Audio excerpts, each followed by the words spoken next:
আমাদের দেশের এ সকল পণ্য পাকিস্তানে এতটা চড়া দামে বিক্রি হয় যে যা শুনলে আপনি পুরো আকাশ থেকে পড়বেন। আর এবার এই কোম্পানিটি আবিষ্কার করলো এমন একটা ওয়াশিং মেশিন যেটা কিনা কাপড় নয় বরং মানুষকে ওয়াশ করে।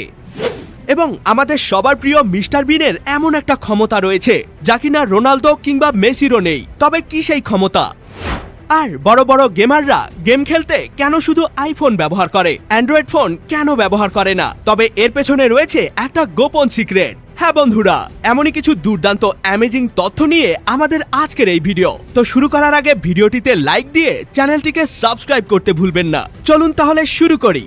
নাম্বার 6, ওয়াশিং মেশিন তো অনেকের বাসায় রয়েছে যেটা কিনা মানুষের কাপড় ধোয়ার কাজে ব্যবহার হয়। তবে এটা দেখুন, এটাও একটা ওয়াশিং মেশিন, কিন্তু এটা কোনো কাপড় ধোয়ার জন্য নয় বরং মানুষকে ধোয়ার ওয়াশিং মেশিন। হ্যাঁ, সিরিয়াসলি, এই ওয়াশিং মেশিনটা মানুষকে ধোয়ার জন্য তৈরি করা হয়েছে, যেটাকে তৈরি করেছে জাপানের একটা কোম্পানি।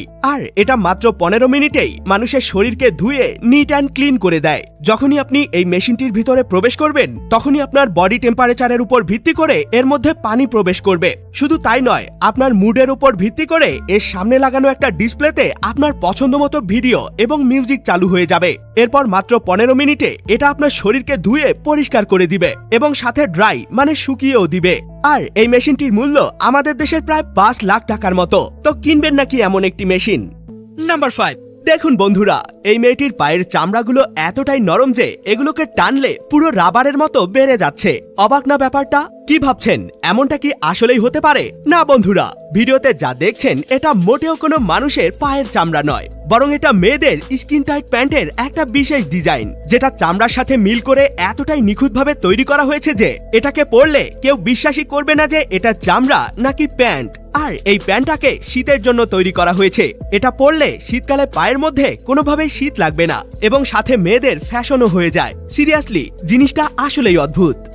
নাম্বার 4, দেখুন, এটা এমন একটা গেম যেখানে একটা খরগোশ দিয়ে ভাগ্য পরীক্ষা করা হয়, মানে জুয়া খেলে আর কি। হ্যাঁ, ভেনেজুয়েলা দেশে এমনই একটি অদ্ভুত গেম খেলা হয় যার নাম রেবিট গেম, যেখানে একটা খরগোশকে এভাবে ঝুড়ির ভিতরে নিয়ে ঘোরানো হয় এবং এর চারপাশে থাকে কিছু ছোট ছোট খোপ বা ঘর যেখানে প্রতিযোগীদের নাম এবং নাম্বার লেখা থাকে। এরপর যখনই ঝুড়িটিকে তুলে খরগোশটিকে ছেড়ে দেওয়া হয় তখনই খরগোশটা তার পছন্দ মতো যে কোনো একটা খোপ বা ঘরে ঢুকে যায়, আর যেই খোপটিতে প্রবেশ করে সেই খোপের প্রতিযোগী চ্যাম্পিয়ন মানে বিজয় লাভ করে। তবে এটা কিন্তু আসলেই ইউনিক একটা ব্যাপার।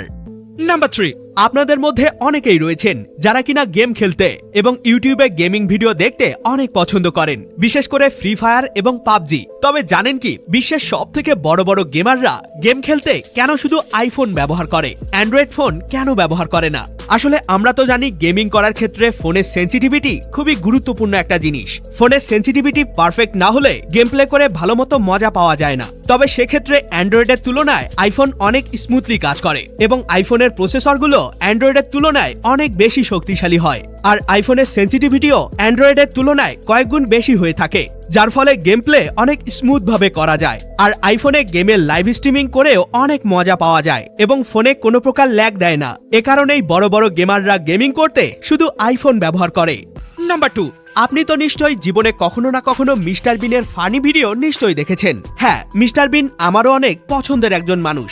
তবে জানেন কি, পৃথিবীর সবাই তাকে জোকার হিসেবে জানলেও তার সম্পদের পরিমাণ রোনালদো মেসির থেকেও কম কিছু নয়। শুধু তাই নয়, মিস্টার বিন এতটাই ইন্টেলিজেন্ট যে তার ব্রেইন আইনস্টাইনের থেকেও বেশি শক্তিশালী। হ্যাঁ, টিভির পর্দায় তাকে আমরা কমেডিয়ান হিসেবে দেখলেও বাস্তবে তিনি বিশ্বের সব থেকে নামকরা অক্সফোর্ড বিশ্ববিদ্যালয় থেকে মাস্টার ডিগ্রি অর্জন করেছেন। শুধু তাই নয়, তার ব্রেইনের আইকিউ স্কোর 178, যেখানে আইনস্টাইনের ব্রেইনের আইকিউ স্কোর মাত্র 160, মানে তার ব্রেইন আইনস্টাইনের থেকেও বেশি শক্তিশালী। আর বর্তমানে তার মোট সম্পদের পরিমাণ 150 মিলিয়ন মার্কিন ডলার, মানে আমাদের দেশি টাকায় প্রায় 17,000 কোটি টাকা।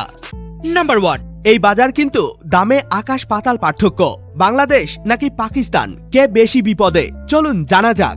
বাংলাদেশে 1 ডজন ডিমের দাম মাত্র 50 টাকা, কিন্তু পাকিস্তানে 1 ডজন ডিম কিনতে হলে লাগতে পারে 300 রুপি, যেটা অনেকটাই বেশি। এছাড়া বাংলাদেশে পোল্ট্রি মুরগির প্রতি কেজির দাম 150 থেকে 160 টাকার মতো, কিন্তু পাকিস্তানে 1 কেজি পোল্ট্রি মুরগি কিনতে হলে আপনাকে খরচ করতে হবে 500 রুপিরও বেশি। বাংলাদেশে ভোজ্য তেলের প্রতি লিটারের দাম 180 টাকার মতো, কিন্তু পাকিস্তানে 1 লিটার তেল কিনতে হলে আপনাকে প্রায় 550 রুপির মতো খরচ করতে হবে এবং বাংলাদেশে 1 কেজি গরুর মাংসের দাম সর্বোচ্চ 750 টাকা। তবে জানলে অবাক হবেন যে পাকিস্তানে 1 কেজি গরুর মাংস কিনতে হলে আপনাকে পুরো 1400 পাকিস্তানি রুপি খরচ করতে হবে। মানে বলা যায় বাংলাদেশের তুলনায় পাকিস্তানের জিনিসপত্রের দাম প্রায় দ্বিগুণ কিংবা তার থেকেও বেশি। তো এ ব্যাপারে আপনার কি মতামত সেটা অবশ্যই আমাকে কমেন্টে জানাবেন। এ সকল তথ্যগুলো তো আপনি জেনেই গেলেন, কিন্তু আপনি কি জানেন আমাদের সবার প্রিয় এই খাবারগুলো অতীতে যেভাবে তৈরি করা হতো সেটা দেখলে আপনি পুরাই অবাক হয়ে যাবেন। আর আমাদের ব্যবহার করা শার্ট কিংবা টি শার্টের পকেটগুলো সবসময় কেন বাঁ পাশে দেয়া হয়, ডান পাশে কেন দেয়া হয় না? তবে এর পেছনে রয়েছে একটা চমৎকার কারণ। এবং আমাদের ব্যবহার করা মোবাইল ফোনের চার্জারগুলোতে এই ক্রস ডাস্টবিনের চিহ্নটি কেন দেয়া হয় এটা আপনার অবশ্যই জানা দরকার। আর পৃথিবীতে এমন একটা জায়গা আছে যেখানে কোনো মানুষের নাম ফুটবল কিং মেসির নামে রাখলে জেল জরিমানা হয়। তবে কোন সেই জায়গা? ভিডিওটিকে এখনই দেখে নিন। এটিও কিন্তু অনেক অ্যামেজিং একটি ভিডিও। দেখা হবে অন্য কোনো ভিডিওতে। ততক্ষণ পর্যন্ত কিপ দ্য নলেজ।